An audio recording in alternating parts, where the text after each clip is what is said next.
Hi, John Greger from Cold Snap Photography with some more tips and tutorials. Today I'm going to be talking about the GFX 50S Mark II. This camera came out about 6 months ago, last fall, and I was able to get my hands on one fairly soon after it was released. So I've had this camera about 6 months. I've only been shooting with it for maybe about 2 to 3 months because I was down in Mexico for 3 months, or a little more than 3 months, and I didn't bring it with me down there primarily because of the subject matter that I was going to be shooting down there and lack of space when I travel. So I didn't bring the medium format to Mexico. But I've been using it here in Utah quite a bit over the last, since I got back from Mexico for the last month, and then about a month and a half before I left. So I've got a few months experience working with the camera now, and I thought I'd just kind of reflect on it a little bit. First of all, I bought this camera with the lens, with the kit lens that came with it, which is a 35 to 70, 4.5 to 5.6 lens that comes with it. Total cost for the body with the lens is about $4,500. If you look at that in comparable terms to a full frame camera by either Sony, Canon, or Nikon, it's very competitive with the full frame cameras what you would expect to buy on their more or less top of the line or close to top of the line cameras. This camera competes very, very well. Fuji also offers a 100 megapixel camera too. My feeling was, and the reason why I went with the 50 was that it gives me all the megapixels that I need. With my Fuji, I'm heavily invested in Fuji and the XT system. I have XT2, XT3s, XT4, and I regularly enlarge those images to 20 by 30, which is quite a large print, and everything I need as far as my printmaking capabilities go. So this camera with 50 megapixels off of a medium format sensor with a very large pixel pitch is going to do just fine, up to 30 by 40 or even larger, I'm sure, and would be larger than what I need to go for my print needs. This camera, I think the best argument for a medium format is that this particular camera is its value. Priced at the price point of $4,500 to get you into the system is a really aggressive pricing and is very affordable for a lot of photographers. Could the GFX 50S Mark II replace your full frame camera?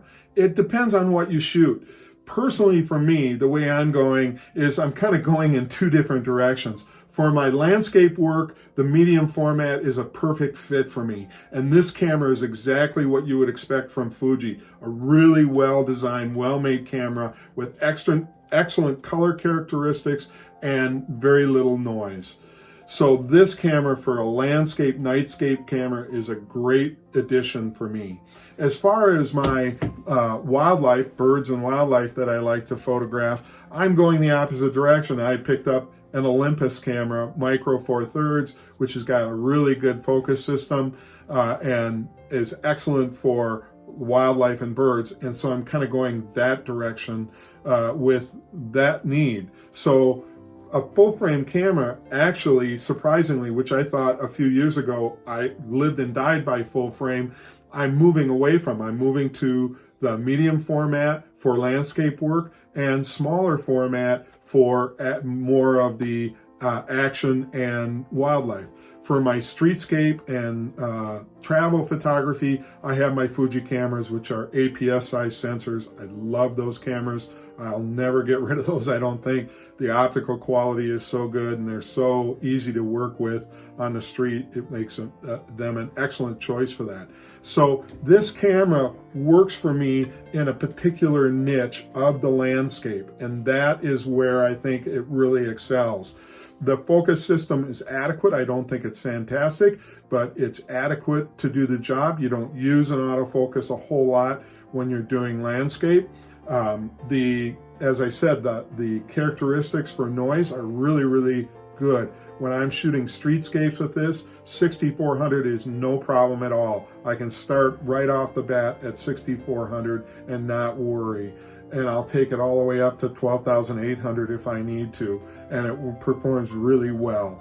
The lens, the 35 to 70 at that 4.5 to 5.6 tends to be a little bit on the slower side, but because I can use a higher ISO and not have to worry about digital noise, it's not an issue.